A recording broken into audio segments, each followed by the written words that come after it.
Halo teman-teman, selamat datang di DAC Channel. Nah, kali ini saya mungkin mau sedikit membahas ya tip dan trik untuk merawat LED TV.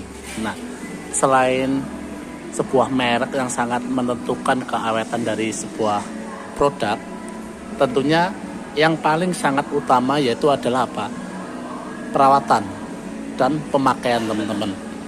Ini terkadang kita kesampingkan ya, mencari brand mana sih yang sekiranya ini awet, brand mana sih yang benar-benar berkualitas, dengan menghiraukan cara pemakaiannya, cara perawatannya, terus tip dan triknya seperti apa. Itu kita akan menyampingkan seperti itu teman-teman.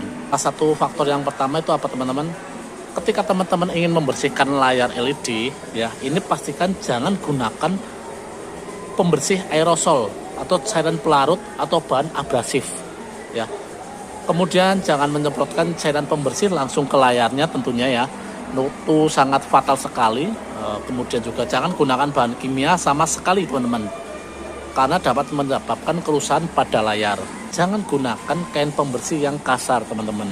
Nah, itu tentunya teman-teman ketika mau ngelap layar LED ini benar-benar menggunakan lap yang khusus. Dan jangan gunakan kuku jari atau benda tajam untuk menghilangkan noda yang membandel. Nah, siapa tahu ada yang bekas becak apa ya, kotoran hewan yang nempel-nempel di sini, itu jangan menggunakan silet, cutter ataupun benda tajam yang lainnya.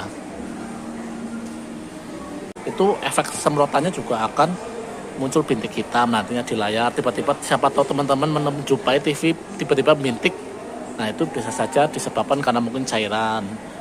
Terus muncul garis pada layar. Nah, muncul garis pada layar ini juga bukan hanya terkait tentang voltase di rumah yang naik turun, yang nggak stabil. Nah, itu salah satu faktornya juga bisa teman-teman. Nah, dan faktor lainnya juga bisa karena hal-hal yang tadi saya sampaikan. Nah, kalau misalkan terkait voltase di rumah naik turun, alangkah baiknya teman-teman mengantisipasinya dengan menggunakan yang namanya stabilizer ataupun inverter. Nah, kita hanya mengeluarkan mungkin saking mahalnya stabilizer ya, di harga sekitar 200 ribuan ya, 300 ribuan, teman-teman bisa menggunakan inverter saja teman-teman. Itu di harga sekitar 100 ribu ke bawah, ada yang 70, 50 tergantung dari mereknya teman-teman. Terus mungkin hal-hal yang bisa teman lakukan ya untuk membersihkan layarnya sendiri, ini teman-teman bisa gunakan kain kering lembut, tidak berserabut, sebaiknya kain pembersih microfiber. Nah, itu yang disarankan untuk membersihkan layar.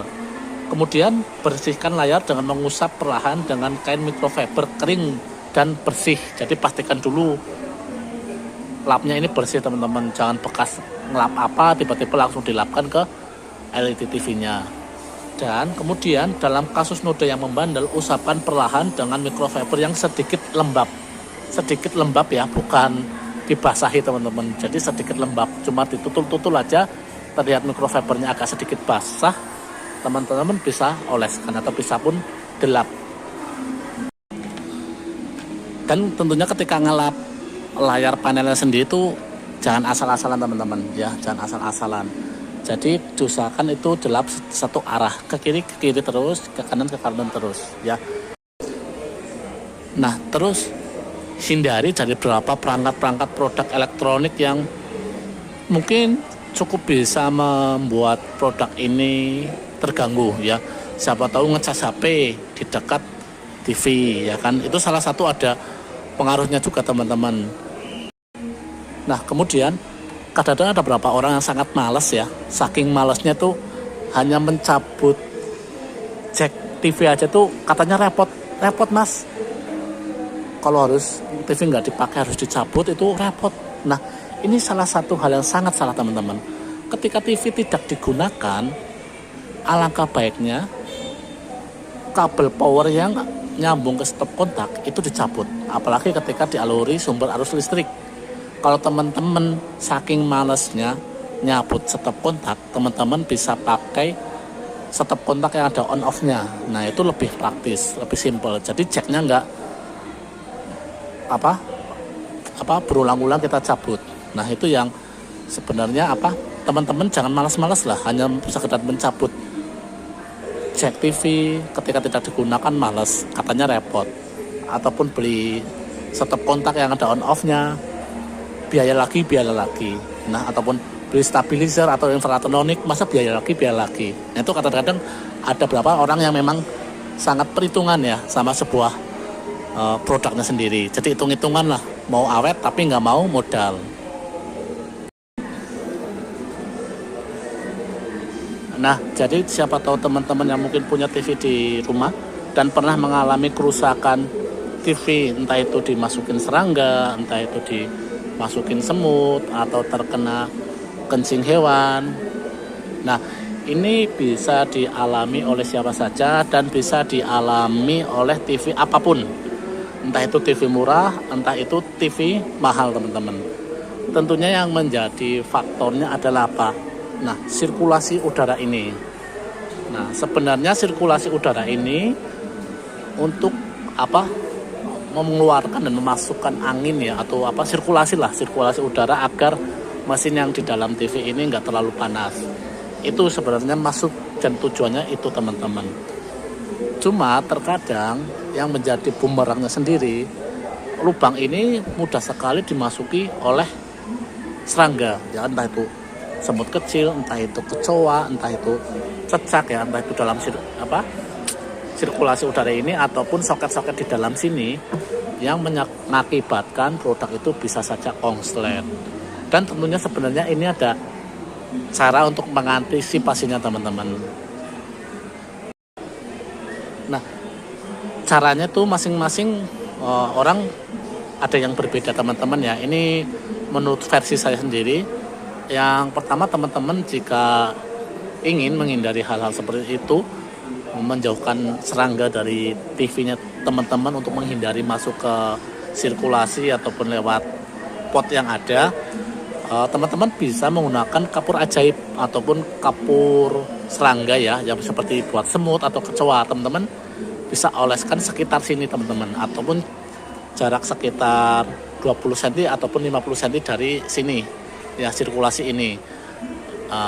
Nanti semakin dekat itu menghindari untuk serangga masuk ke sini, teman-teman ya. Jadi di sini tetap dioleskan, kemudian ada berapa jarak sentimeter lagi dioleskan juga ya, misalnya dari sini, terus teman-teman di sini dioleskan. Nah, itu untuk meminimalisir serangga mendekati TV dan sirkulasi atau pot-pot yang mudah dimasuki. Kedua, teman-teman bisa menggunakan semacam, mungkin apa namanya teman-teman ya, tulisannya sih silika gel ya. Ini hampir setiap mungkin teman-teman ketika beli sepatu ataupun beli produk elektronik, saya yakin ini ada bawaannya, teman-teman. Nah, ini juga cukup berfungsi baik, teman-teman, untuk menghindari serangga ya.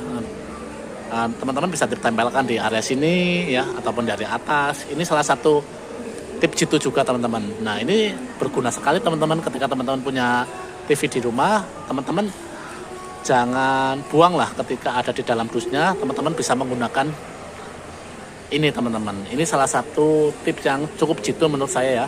Kemudian ketika nggak ada ini pun, teman-teman bisa menggunakan benda lain seperti pewangi ya, pewangi gantungan yang bundar itu. Mungkin banyak lah berbagai mereknya ya, Stella dan lain sebagainya. Itu teman-teman bisa digantungkan di belakangnya. Siapa tahu teman-teman di sini ada bracket, dipasang bracket, digantungkan di atas bracketnya, ataupun dicantelkan di mana lah ya, yang sekiranya bisa membuat serangga itu menjauh dari TV teman-teman ya.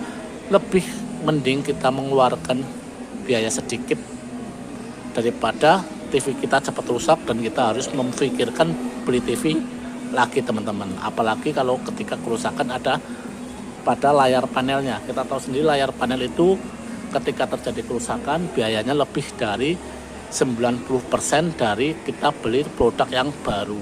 Nah, alangkah baiknya lebih baik kita mengantisipasi daripada kejadian, teman-teman. Nah, sebenarnya di semua merek produk elektronik apapun itu ya, teman-teman, pastinya mereka ini membawakan sebuah buku petunjuk yang sebenarnya seharusnya teman-teman baca. Cuma terkadang budaya kita kan malas sekali untuk membaca ya, ketentuannya seperti apa, perawatannya seperti apa. Alangkah baiknya dibaca terlebih dahulu dan dipahami juga cara penggunaan, perawatannya pasti di situ ada teman-teman. Nah, jadi sekian dulu tip dan trik dari saya teman-teman. Siapa tahu mungkin ada kesalahan penyampaian dari saya ataupun ada cara lain dari teman-teman yang saya sampaikan tadi. Teman-teman kan bisa tulis di kolom komentar teman-teman.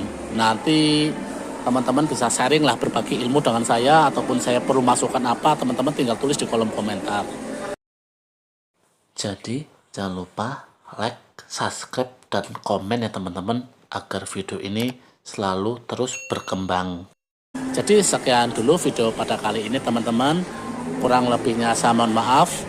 Wassalamualaikum warahmatullahi wabarakatuh. Terima kasih.